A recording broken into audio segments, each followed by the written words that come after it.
Okay, so we're here. We're at ProtocolBerg, and we're here after a sort of segue from funding the commons, which seem like two events that are kind of the same in a way. Mm-hmm. Uh, and in many ways, I feel there's a certain kind of element, a certain kind of counterculture that is being built that is not clear what it is exactly. It's not clear what people are part of. It seems that we're kind of like the outsiders of crypto in a way. Yeah. I wouldn't even say they're the same because like funding the commons felt like you had the real world application, or like you were able to kind of have the more like hands-on tangible kind of conversations of like how things are directly related to the culture and outside things. And then ProtocolBerg is very much the infrastructure, like really the technical aspect. And I think the things that we've talked about are like what my favorite thing to talk about is the relationship between infrastructure and culture. So maybe Yeah. the things that we're observing as well is like also just watching how the culture is forming and what kind of people are coming and going, and like how interesting that is while these events are also happening. Yeah. So like I think here we're kind of like the watchers. We're watching you. Yeah. Whatever you're doing, we're watching you. Yeah. um, in our indie ethnography of sorts, Mm-hmm. a rogue in a way, Yeah. because like in a certain way I wouldn't consider myself, I would say, a technical person in this kind of culture. Mm-hmm. Mm-hmm. Uh, Although I'm very savvy and I use the tools and I play with them mostly artistically. Yes. That's how I engage mostly with either Web3 or decentralized finance or any kind of weird open source infrastructures that we're nerding about. Mm-hmm. Mm-hmm. Um, but in a way, I don't know. But No, I just think that's you such a beautiful edge to see the infrastructure and see the work that people are doing as art. okay? I think that in itself Oh, framing is it all as art. artistically, yeah, yeah. Okay. Um, just because, is it okay if we go on this tangent, Yes, or is there? I think it's a good enough tangent. I think it will lead Okay, us where we want to go. okay, cool. So yeah, Alrighty, hell yeah, we will go somewhere. yeah. We're getting there. Actually, yeah. I mean, because we'll tie it into world building, but yeah, I mean, this is like pure creativity that you're seeing, and I think this distinction between the technical and art doesn't actually make sense to me when I'm Yeah. watching what people are doing, and I've been watching it over the years, and similarly as well, you can see across the various domains, whether if it's DeFi or whatever else it is, that it's artistic, because so many different kinds of people from around the world, from so many different backgrounds, are coming and then like perceiving these various things, and then they're able to like add on their own way of understanding the world, and it's all very different. And no wonder it's so hard to keep up with anything that's happening, because it's just like as soon as someone is able to access any of this technology and any of the code, and then they're able to do something themselves, it's pure art. And some things work and they don't, but like, yeah. Anyway, what I really like is the emergence of this notion of art science together as one word. Yeah. Uh, Here we could say like art tech or whatever, but it's this understanding that okay, the received view of the operations of science and technology are of a rigid system of very structurally um, ordered forms of practice that produce certain kinds of effects, such as new knowledge about uh, interactions between Mm. specific drugs in biomedicine, or when we're dealing Yeah. with technological development, we're dealing with basically that functioning and the creation of specific kinds of infrastructures or tools.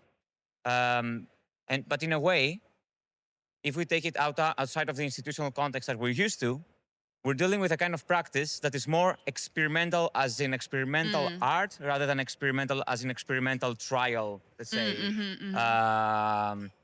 a controlled trial. So, like, Yeah. it seems that it is kind of like a middle ground, this broader Yeah. substrate of culture and social activity. It's kind of like a middle ground between the high rigidity of the production of epistemic knowledge in science and technology and Yeah. art and artistic practice, that which in its more explorative forms. And I feel like the thing that paved the way for this, would you say, because what comes to mind for me is gaming. And the fact that Yeah. this is all coming from gaming culture. And even though I personally wasn't in it myself, having loved people who are hardcore gamers, I can see that they have a sense of, um, yeah, collaboration or worldliness, like a different flavor of worldliness, I'd say. Not worldliness. There's like a word No, for no, it. no. It's like Worldliness might be it's nice because diplomacy. we're dealing with a It's a creation different. of worlds Yeah. in many, Yes. in many Yes. cases Yes. Yes. Yes.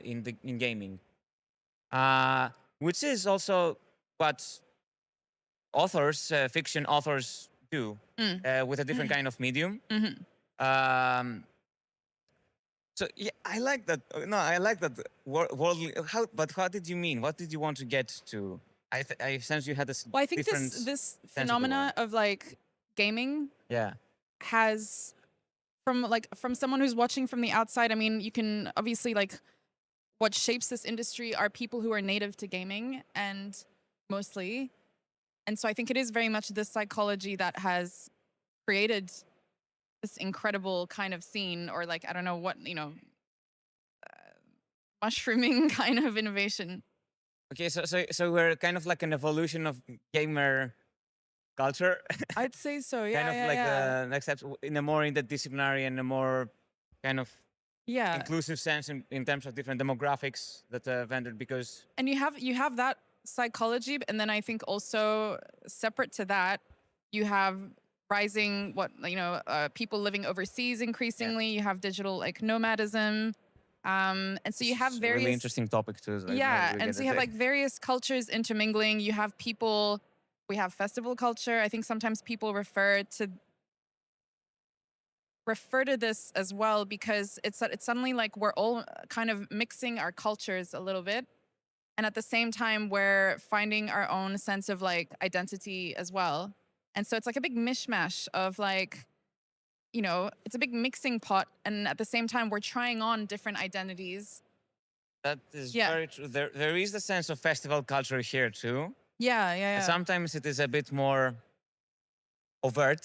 yeah, yeah, yeah. In some other places, there is a kind of like But like bazaar. updated 21st century version of the Summer of Love in there's many ways in a Yeah, lot of these conferences, but with plus the tech pilgrimage. side involved. Yeah, It is kind of like the integration between the techno and the hippie in a way. yeah, yeah, yeah, yeah. I sense.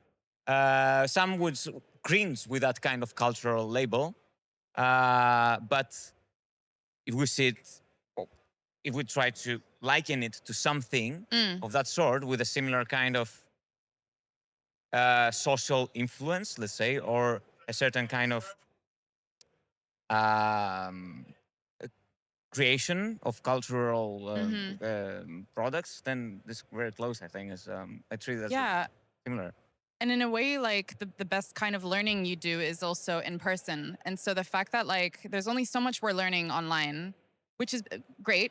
People in general are becoming very smart in beautiful ways.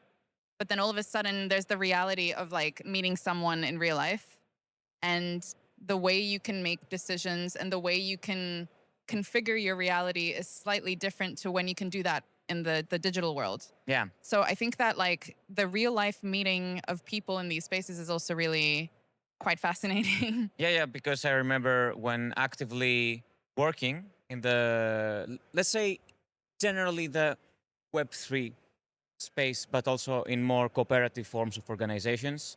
It was all digital, and there was this expectation that it will stay that way. Um, Oh, sorry, what would stay that way? the element of digital work, Uh huh. Uh huh. Yeah. that you're only creating tools for coordinating digitally, that will not go into hardware, that will not go into physical and social infrastructures that you have to set, and to a specific place. And this sense of placelessness, Hmm. gone. Which is a kind of generative element. It had to be there. This is this aspect of the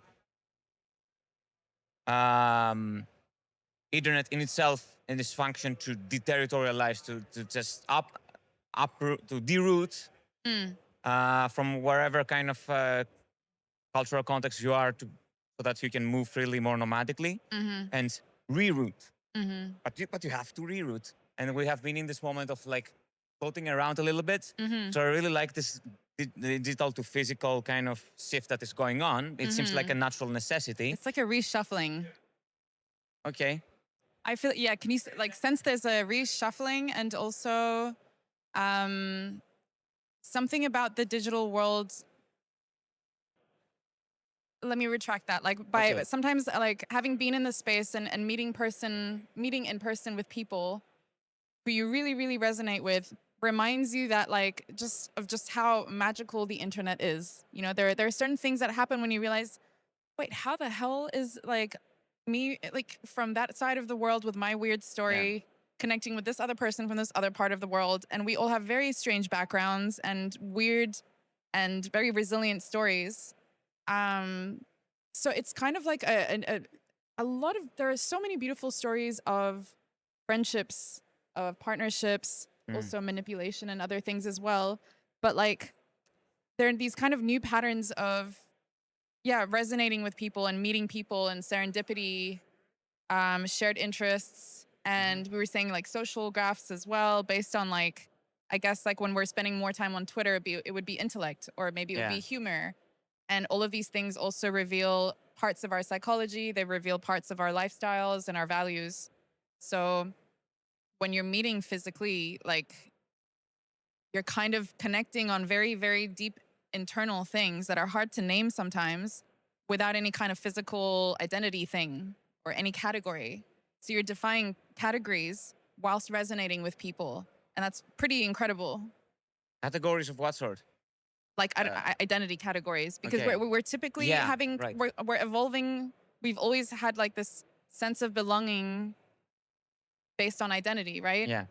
Or like visual obvious identity factors, like the girls do this, the guys do that, the people of this color do this, people, you know, like whatever groups Yeah. that visually you kind of pick out. And now we don't, now I mean we people are still maybe trying to do that, but you can't. And I think we're proving like, So there is an opening of like redefining identity. Which, like, I don't know, no, I actually don't know what I'm saying. Like part of this stuff is also just I'm thinking as I'm speaking. I'm not really like, isn't this I think always? it's, I think it's mostly always the case. yeah. But like there's this active experience that we're taking part in that is, um I mean, actively you would have to speak to everyone to get a different sense of like what is going on that Okay. is particularly interesting. And I think it feeds back into this kind of like um deeply creative way of life as well, because like being able to access other people's knowledge and connection online is very Yeah. interestingly creative. Yeah. And then we're like making our life choices based on these things. And people are making meaning out of, you know, their lives, out of various ideas of like, I'm going to do work on this thing and I'm going to like, I believe in this technology, blah, blah, blah. Like that's pretty crazy because your society is not giving that to you. Your family is not giving it. Like your direct physical environment is not providing that, or maybe Mhm. it is to a degree, but it's also kind of scary because, you know, it's a very different way of being Yeah. that we're seeing. And one that we've not used to, and that we're kind of building the infrastructures for. Like I sense a lot of Yeah. times, there's always this sense of not really reflecting in the moment of building. Yeah. We're in a predominantly builder culture, very action oriented, very Mm. projective, Yeah.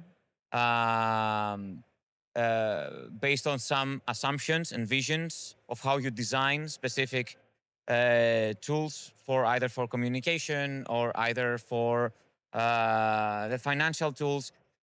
and making assumptions constantly about who is your target audience. But in the end, it is this failure of recognizing that maybe the target audience is you and your Yeah. people, and like we're having this big dreams of like, oh, we're changing the world, changing Yeah, yeah, society, and I yeah. think that's good. That's generative. The kind of optimism that exists in this space is very precious, and this is what also drives a lot of people here because you cannot find it anywhere else. And so people are also speaking about this way more Yeah. directly now. But that we still haven't gone into this moment of like this reflection that we're mainly building for a specific kind of demographic or aggregate of demographics that is very weird. Mm. A kind of cosmopolitan crowd, mostly European centric or It's- America centric, but also expanding yeah. constantly. I think that the patterns make sense based on like the pattern of, at which point was the internet made available to who had computers. If you could trace it all the way Right. back and then trace it out to then eventually like in waves, which countries, which kinds of people, like who got access, and then that starts kind of like rippling out. So like over time, you can kind of see like these patterns of some people have had access for longer and they've had, a certain ideal, like a certain education, whereas, some of us are a bit more fresh. Maybe our family stories are very kind of freshly coming out of various contexts. And so we're just kind of jumping onto this. I myself, like, cannot say that anyone in my family or even around me has any kind of technical know-how, um, or way of thinking, or even like an engineering way of thinking. It's a very deeply like cultural and kind of care-based way of thinking. Yeah. And so like Okay. that's how I've latched on to this. Is actually Ah. something I wanted to say before when you were speaking was when you're talking about how people perceive like their target audience. We're also starting to realize that the limitation of our worldview, and we're all coming around meeting each other and realizing, oh crap, like my worldview is like I didn't take into account like certain things, and also knowing that that's okay. Like I'm not supposed to know what the whole world is like. I am limited, and that's my reality, and that we all are like limited beings, and that is beautiful, and to kind of like lean into our limitations because that is, yeah, what makes us unique. And I into don't know, our just put some like, limitations, yeah. uh, in terms of what? In terms of like what we lack? What you lack, I guess it's like it kind of is what makes your life the way it is. Like you were Okay. born in a certain place. You Like basic conditions and cultural conditions. I maybe mean, okay. yeah, All right. yeah. Yeah. Actually, I don't know if limitations is a good word, but yeah, these Well, there are, quirks. but depends on whether it is a limitation. Like if you are in a constrained condition, it is definitely a limitation. Mhm. If you're being uh, constrained by the environmental factors, if you're being oppressed by the specific social milieu, Yeah, then there are limitations. But also limitations are always dubbing, how do you yeah. call it, that where creativity also flows. Mm, mm, mm. And I think it's interesting. I think we can circle back to the to this issue that we've raised. That is this interesting perspective actually of creativity being such a big part of this, even if it is a technically oriented crowd, a technically oriented set of practices. Because what has been emerging and arising, and what we are part of, and what we are stewarding with our own special practices, is the Mm, aspect of uh, really instrumentalizing imagination, or like mhm, like seeing its power and potential mhm, in actually informing or redefining or like completely opening the space of possibilities of what is possible to do in technical design. mm. And not only technical design, in not when we're talking about computational systems or decentralized infrastructures, but also when it comes to economic media. That's also a very interesting perspective Mm. that is mostly explored by the Funding the Commons crowd. Could you share a bit more about economic media? Because this was also something when you Yeah. shared in your workshop, a lot of us didn't know what it needed more context on what this was. Yeah, and just to share some context, It's there's been interesting. a series of workshops during funding the Commons, which was the event before. Um, that's part of the Berlin Blockchain Week, in which we engaged in speculative fiction and world building as practices that are involved also with more active, more um, uh, practice-based forms of building socioeconomic media that are very different when it comes to the modality from what we're used to. And especially when we say what we used to, referring to stakeholder capitalism and commodity capitalism and going to a more post-capitalist future, whatever this is, because it is still unclear. And this is exactly where imagination is needed, because if you don't have it, where you're being led to afterwards, there's just a blank. And a lot of people are coming from this kind of metapolitical substrate, let's say, of engaging with more progressive or revolutionary ideas in political philosophy, either Marxist or libertarian, all these flavors, but mostly anarchist. I think we probably have flavors we can't even name. And I mean, we're limited by yeah, categories, and I think like already you have so many different kinds of things coming up that yeah. it's hard to even name at the That's moment. why people are coming also with new names. I mean, I think also post-capitalism is new because there's people who are, didn't really speak of in these terms like some years ago, like meaning there's this kind of like imagining futures be beyond, not beyond money, because monetary aspects can still be part of our what can be the scaffold, but it's not the main thing. And even But coming from like a non-Western, non-European background, like coming from the outside, I don't even like, I'm not even around people who use these terms. We don't yeah, even talk about capitalism or like, it's like such a different way okay, of thinking that like entering this space, I've also had to like reconfigure my imagination to even see how people speak about structures. Because in my upbringing, structures were in very different patterns. We had very different relationships to authority. We had very different relationships to the collective, to the sense of care we have to each other. So for me, it's very interesting to be able to come into this, and then my ability and capability to adjust the dials of different things is slightly different to people who maybe have had more similar realities. Um, so back to kind of okay. that gaming metaphor, like I can kind of like look at the levers and go like, maybe I can tweak this and make it, maybe we can play with this. Sorry to bring that up, like when you're talking about the No, post it's well-being, I don't important. know if It's to give, important to bring because it shows like the assumptions that are here already, it's, and that we're kind of already really biased in our or assumptions about I feel really those bogged kinds. down by like, it's taken me a while to realize like I just have a different way of thinking that I don't think has a name, Okay, you know, and I kind of see people which like, is maybe you do as well. Maybe you do as well. well, yeah. Yeah. But I think also like the naming exercise is really helpful here. Is also like because we're True. also coming, and I think this is the kind of signal when you see like the naming exercise being Hmm. taken. This is where Yeah. you see like the seeding of new alternative, parallel alternatives that can Yeah. Yeah. flourish, that Yeah. can have some legitimacy later on. I guess you So, need so this pattern of like the ideation and creativity that's like becomes nebulous, and then at some point you do need some structure or order, or yeah, like you need to anchor it in some kind of terminology or visual pattern or something that can actually help other people yeah. understand what's going on. So yeah, it works together like a And I wave. think this is where fiction and science fiction and this flavors of science fiction that uh, are very close to the realities that we're used to, and uh, um, yeah, well, I won't get too much into the hyperstitional side. We'll leave it later. But anyway, we're bracketing this.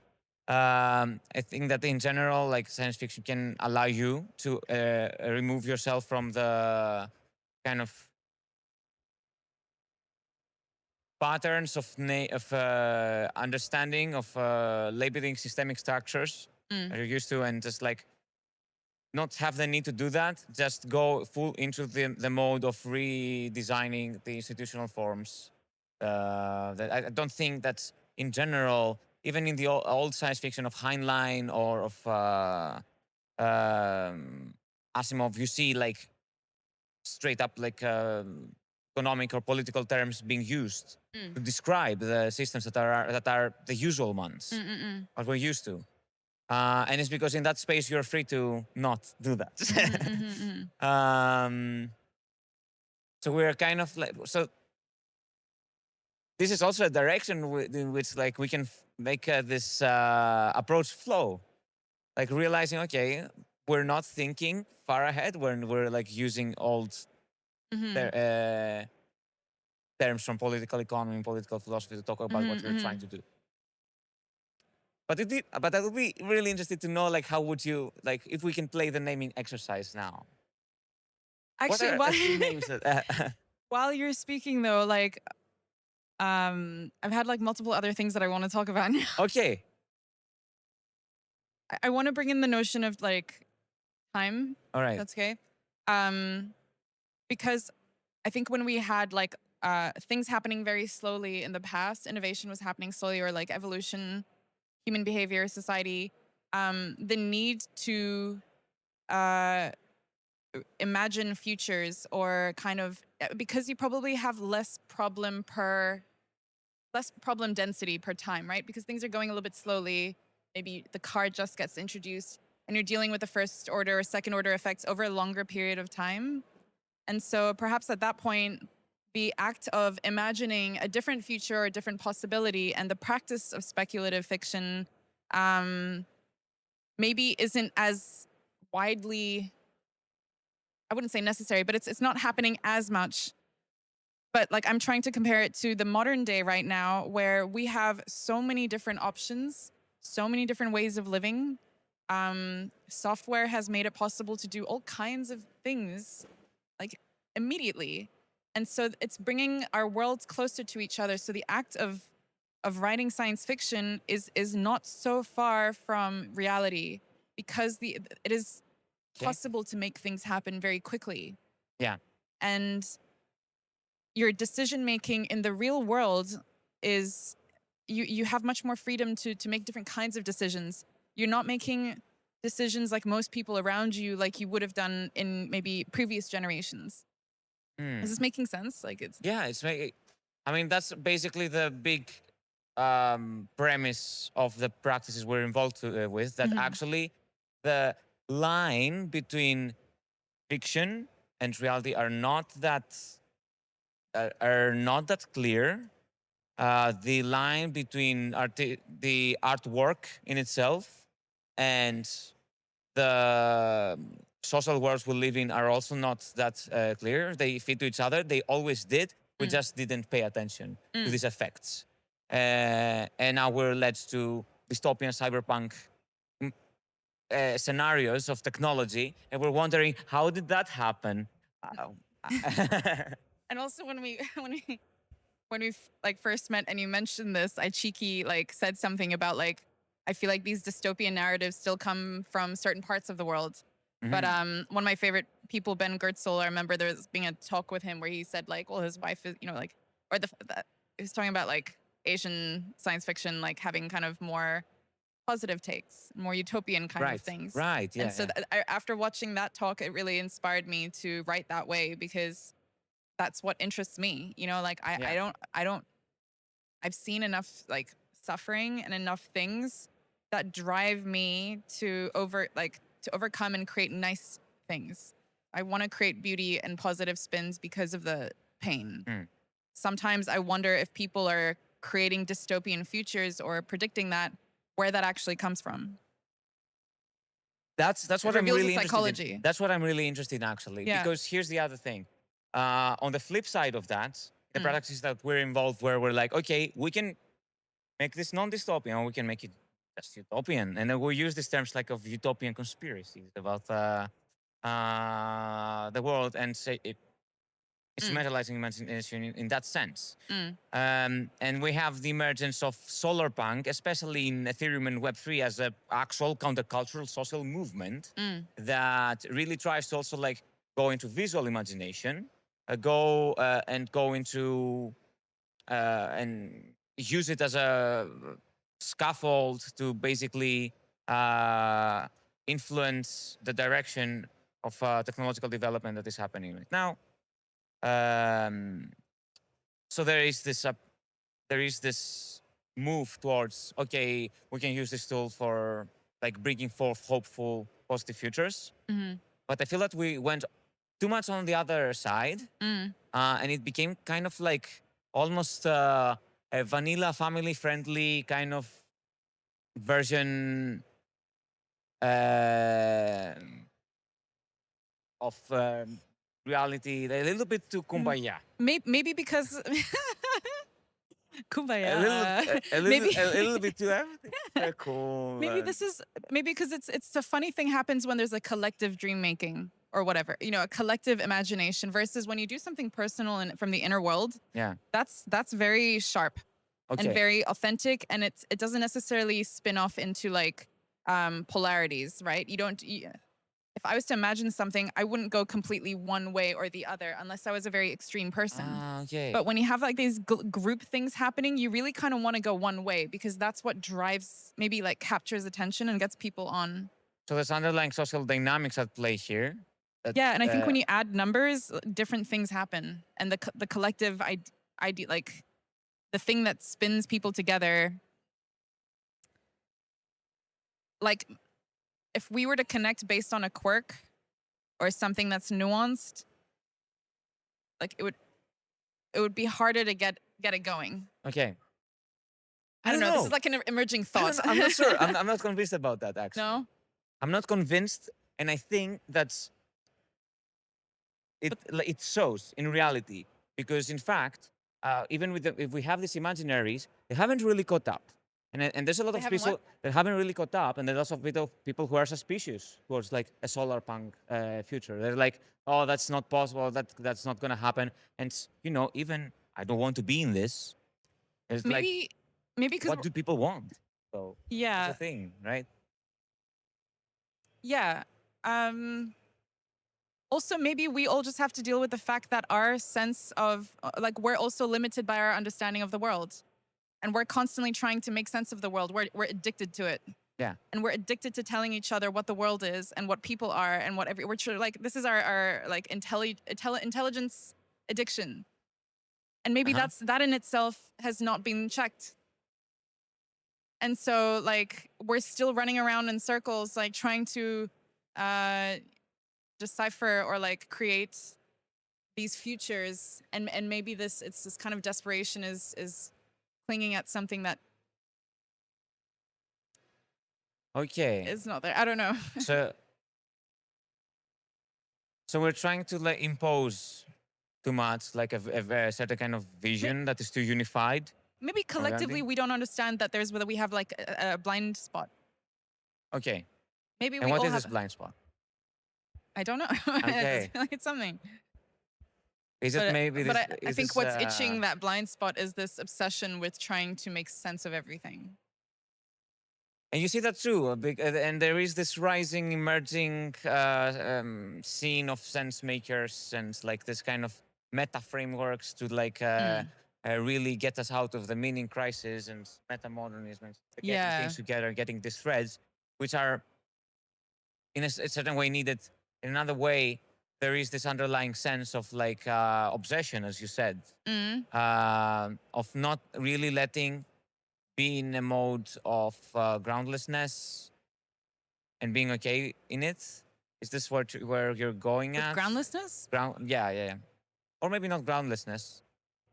Maybe just incompleteness. I think there's a balance to be had between, like we said before, like naming something, like knowing something, structuring it, predicting it, like really kind of, there's that logical structural brain, right? And then there's also wisdom to help balance that and feed that is the not knowing. Okay. And and in that same vein, that's where creativity flourishes. But it's in the not knowing that you can like also decompose things, and you can, Yeah, yeah, you have both. that's how, like I remember like going into a Ethereum conferences, like getting into blockchain, getting Web3. I could handle a lot of stuff, but I always felt like I couldn't run at the same speed at most of the people in the room, especially also because of interdisciplinary connections and just moving between different technical countercultures too. Yeah. Like, and when you do that, then have to be okay that you're not gonna understand anything, and you have to keep on being in the process, and We're that edge you do walkers. not become too obsessed in intelligence. Yeah, yeah, yeah, um, so in a certain sense, I also think that this is very allowed also yeah. in these kinds of places.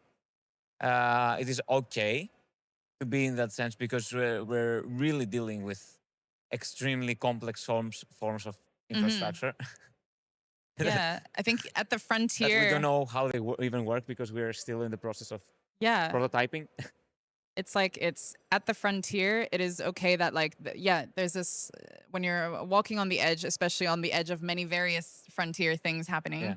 Um, that there you should be okay with not knowing, and I think that plays also into the culture of um yeah, like openness and authenticity, and being like, I don't know what this is, I want to figure that out. And so I think even the culture of what is deemed as successful or intelligent, Mm. or like even that is different. You can sense it in these spaces that there's a certain level of authenticity. But then what makes it hard is that some of us just kind of live in our different realities, and it's hard to connect.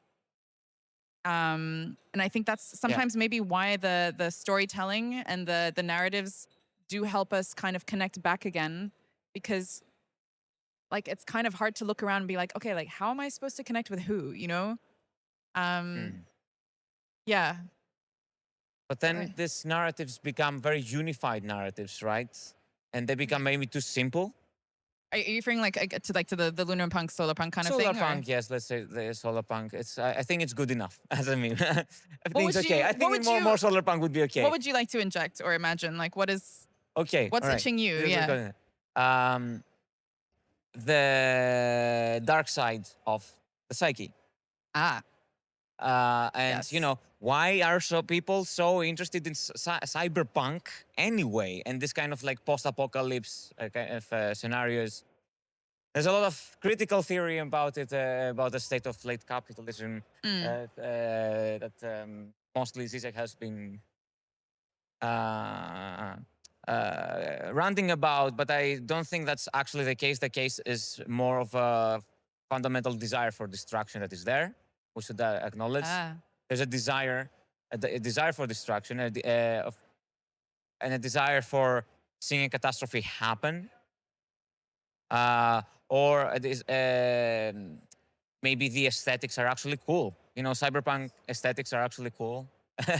It, And I Solarpunk is like a little bit too polished, even though it's supposed to be ecologically oriented, where we're dealing with the most unpolished stuff, like dirt and soil. And where is that? mm, I don't see that messiness in the mm. cleanliness of Solarpunk.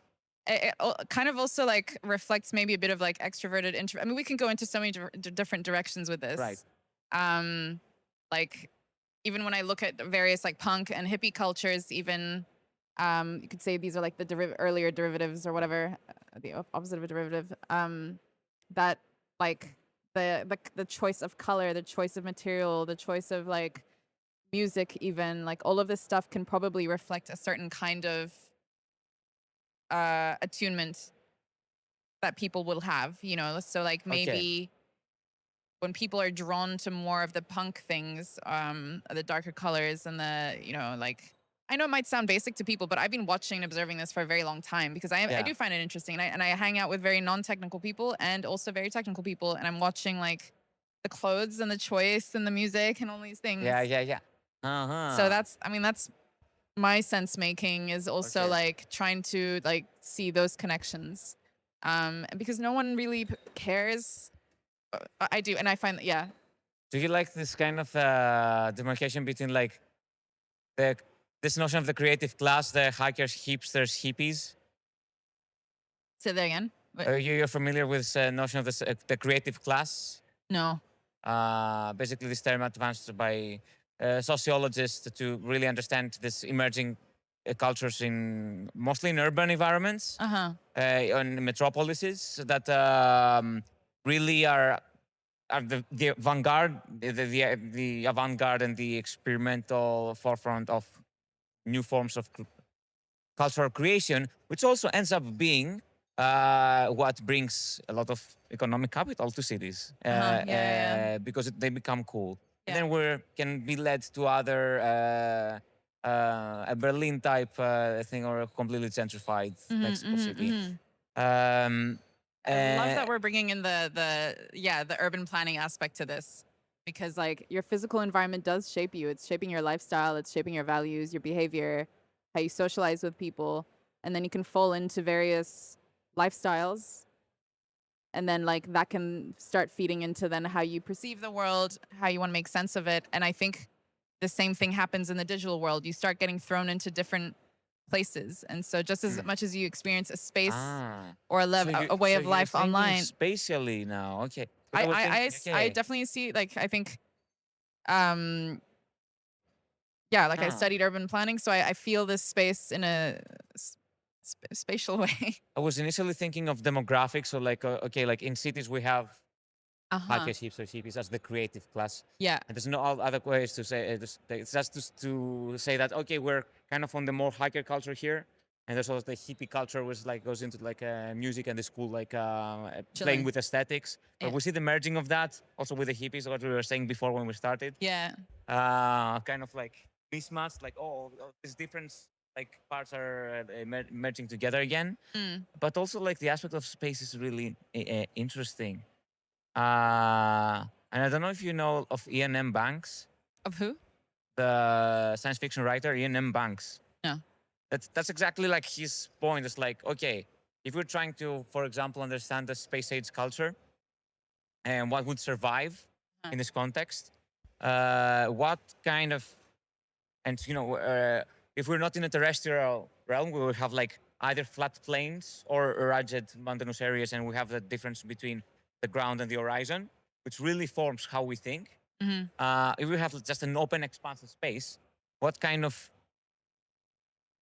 cognitive capacity, what kind of like consciousness structure, and what kind of society would exist? Yeah. Wow. What kind of structures be? I definitely want to read that. And what would be needed for a society that is native to space to really, what would its social structures and thinking be? And his answer would be like, it's probably going to be very different from the imaginings that we have, such of an imperium or of an empire, sort of kind of like high civilization that has a lot of like accumulation of certain kinds of surplus of either agricultural products or of capital in one place.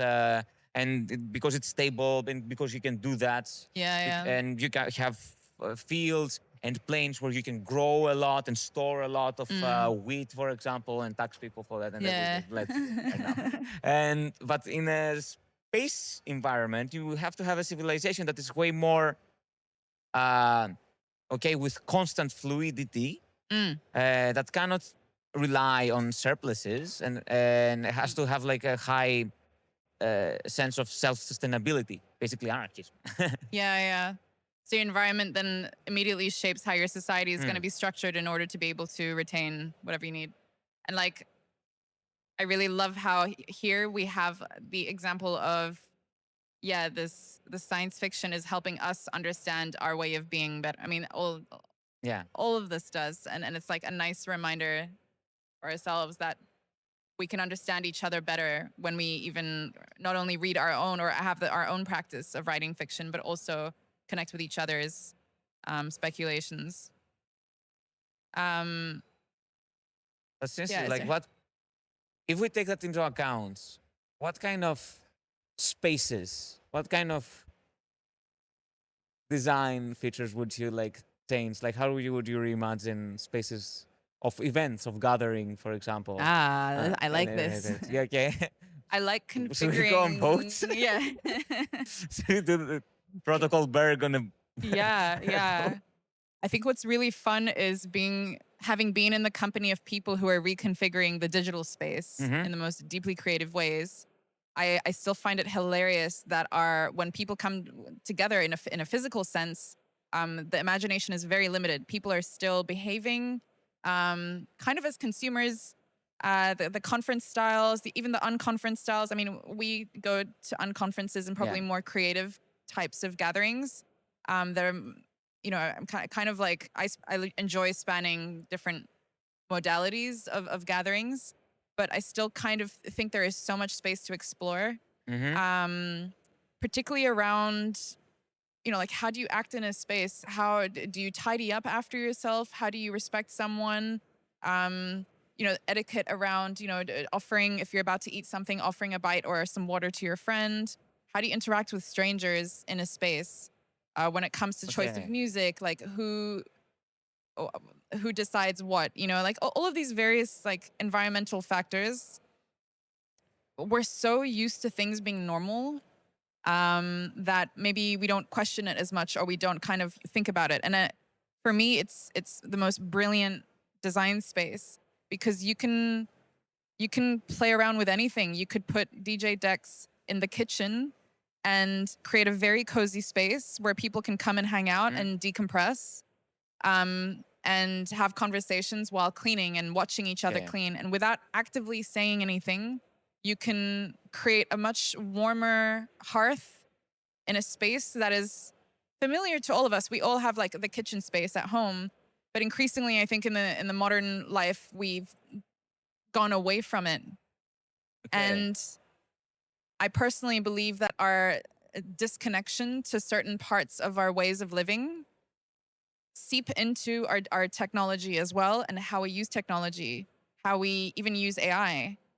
Because when we're dealing with technology, we're kind of also addressing like we're revealing jobs and things that we think should be done by another entity. And what do I want to do with my time and attention, and what I think is valuable, I want to do for myself. That's deeply revealing of my values and my sense of like how a system runs. If you can clearly see the difference between people who value, a sense of order or tidiness in their home environment, or a sense of attunement of, other people's needs when they're Yeah. coming over for dinner or something like that, versus people who have no sense of that, and that directly impacts their work and it directly impacts the systems they're designing. And I think this is a really, really interesting design space, because the quality and the like, I think we're so early on. Like it is only about to get much, much better when we Mhm. can care for people and the psychologies, and create a culture of care. There's probably so much. The technology will change drastically. Yeah. This is a So, big thing. I'm just saying. I don't know. all right. I believe that people are like, we're too used to some kind of norm here, Some kind of like a norm. Everyone thinks this is like a norm, and I don't. okay. And this is a norm to not engage, like to. Oh, I haven't Well, named how this would well. you? I think Yeah, let's play the naming game on this there's one. a yeah. Here, there's obviously a Okay. naming game. I think a consumer way of being, Okay. that has impacted how people are with each other. Okay. They like people are, I, are s- are I less likely see. to be hospitable and share things because you're Mm. so used to buying it. So returning to that culture of sharing, hospitality, and like, So yeah. to not have like these expectations and assumptions from each other. That's uh, have a lot of responsibilities. I'm too busy. I cannot give time to this. So like Mm, you can also take care of your own like needs and other people's needs in the space. And this is mm, what we're seeing also with this kind of more festival, like mm. more like solidarity based Yeah, things, yeah. such as like the kind of reconfigurations of the Burning Man culture Yeah. in Europe, in smaller spaces where you have this, okay, where everybody here contributes to this thing happening. actually without people's contributions, this is nothing. Yeah. Because even though there's people who have some sort of responsibility to make sure things happen, they're not they did not call the shots. Mm-hmm. There's no command structure or system to Yeah. do that, and you have to really care. And But- you bring but the thing is that maybe this brings us back to the beginning, and then we're going back to the summer of life. I'm also like wanting to tie back to like the dark psyche part. Okay, all right. Because also in us trying to maybe address some of these things, like it starts revealing maybe parts of our psyche that are not so nice. Okay. You know? And that we're just like putting some makeup over and be like, okay, it's like, don't worry, that's okay. You do not engage. I think this needs to be it is yet to be dealt with in this space. And I think what Okay. I would love to apply imagination to is, the dark parts of the psyche and how it relates to like how we treat each other. Because the thing that most people I can see are suffering from, including Yeah. myself, is people not valuing each other's time and labor. Okay. There is a lack of presence. There's a lack of respect for another person's energy, and it's turned this working culture into something that's not healthy for people and therefore not healthy for the technology itself. Yeah. I think I'll leave it at that. You wanted to say something? I think it's good to leave it at that in general and to like, rather than jumping straight into just like breaking solutions, to just like staying with the trouble a little bit. Yeah. And 'Cause we realizing that's, a little bit of shadow work needs some work. yeah. And this might be what is needed. So, yeah. Do you think that this desire for utopia, when we project utopia, we reveal our own shadows in a way? Yes. Yeah. Yeah, because the projection of utopia, it's like the need for utopia itself is the shadow. Mm. It seems like it is the light, Coming but from it your is the lack. shadow. Yeah. It is coming from the need to control everything and to control all aspects of an imagined society. Mm. That it can be all in your head, that you can contain it all and like engineer it all very well, and it is all a well-functioning, well-oiled system, Mm. while it's not, and it's never gonna be, because you're dealing with constant contingencies, especially when things are becoming more and more complex. When are we gonna leave that notion of like full control like out of the picture? Even as you're saying this, I'm thinking people clearly live in delusional worlds already. So Yeah. just aside from science We're fiction, already in fiction. there are people creating their own fiction Yeah. and maybe wasting a lot of their energy being like externally looking at everything around them and looking that there's that lack mentality, because maybe they've spent so much time looking outside they haven't even looked inside. And that's not great for your own health and well-being, but also like then you're not able to be present with the people around you and actually be present in your own reality. So this is when people's reality threshold gets messed with. Right. And I think is a big I mean, problem in this space. Maybe. yeah. I don't know. And it is not easy to address. We're addressing it right now. I guess we're doing something Yeah. in that sense. Psychology hasn't really been added to the mix. And the depth and intellectual rigor and depth of psychology, when really practiced well and understood, I think it's not here. And it also relates to the design and the relations of people here. But I can also see that even the delusional kind of mode has some generative elements Interesting. in itself. So we Okay. should allow it, I think. But But we should sublimate it. We should say what we don't want. huh? Maybe say what we don't want, like in terms of an extreme. Be more occurrence. honest with it. If you're going into full narcissistic, egomaniac, delusional mode and trying to like bring a certain kind of view of the world, say it. It's okay. and we can say we can negotiate then.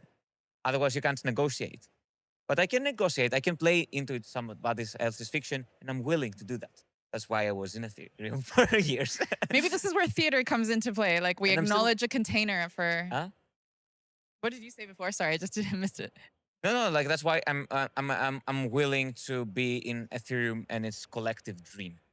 Yeah. It's the- Okay. Yeah. While I realize it is a collective dream and a delusion that I'm willingly Interesting. Yeah. there to entertain and deal with its consequences, I guess.